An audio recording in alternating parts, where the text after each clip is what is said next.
सनातन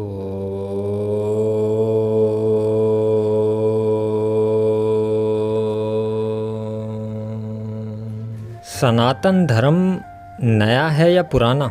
देखो, सनातन धर्म कभी पुराना हो ही नहीं सकता। सनातन धर्म तो नदी की धारा की तरह है, हर बीते पल के साथ नया होता चलता है। मतलब कहने का यह है कि जैसे गंगा माता है ना, अब आप गंगा माता को नई कहोगे या पुरानी? और अगर देखा जाए तो गंगा माता जो है वह नई भी हैं और पुरानी भी हैं, क्योंकि हर पल गंगा माता का जो जल है वो ताज़ा होता जाता है। 10 मिनट पहले जो जल यहाँ था वो आगे निकल जाता है और उसकी जगह नया जल आ जाता है। लेकिन गंगा जी के अगर जन्म की बात करें तो जन्म उनका लाखों करोड़ों साल पहले हुआ था। तो गंगा जी को आप नई कहोगे या पुरानी कहोगे?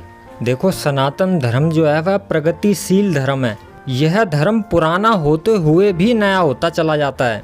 आप इसको पुराना नहीं कह सकते और आप इसको नया भी नहीं कह सकते, क्योंकि सनातन धर्म जो है वह प्रगतिशील धर्म है।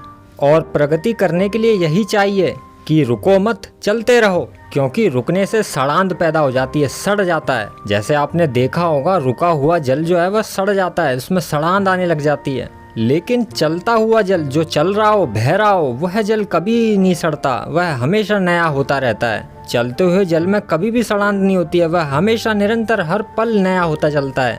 और इसी तरह सनातन धर्म भी नया होता चलता है। यही सनातन धर्म है। सनातन धर्म प्रगतिशील है। और अगर संस्कृति रुक जाए तो उसमें सड़ांध पैदा होने लग जाती है। जैसे लोगों में अंधविश्वास पैदा होने लग जाता है, जो कि सही नहीं है। और अगर वह नदी की तरह चलता रहेगा तो सब साफ हो जाता है। नदी की तरह अगर वह चलता रहेगा तो उसमें कोई गंद नहीं जमा होगी, साफ सुथरा रहेगा वो। और ऐसा ही आपने देखा होगा, भगवान शिव जी का एक रूप है जिसे नटराज कहते हैं। और नटराज रूप में जिसमें उनको दर्शाया गया है कि एक पैर उठाकर उनको दर्शाया गया है। तो ये क्या है? यह प्रगति का चिन्ह है कि आगे चलते चलो, आगे चलते चलो, बढ़ते चलो आगे। और जैसे नदी की धारा होती है, तो नदी की धारा में जल चाहे बेशक रुकता नहीं है, लेकिन उसको उसके उद्गम का पता होता है। उसको पता है कि वह कहाँ से निकल के आया है। वह अपने पुराने स्वरूप को और नए स्वरूप को दोनों को जानता है। तो इसी तरह सनातन धर्म कभी पुराना नहीं हो सकता, वह हर पल हर समय नया होता चलता है। और सनातन धर्म का ना तो शुरुआत हुई और ना ही उसका कोई अंत है। सनातन धर्म अनंत है, सनातन अनादि है और सनातन धर्म का कोई अंत नहीं है। ओम नमः शिवाय।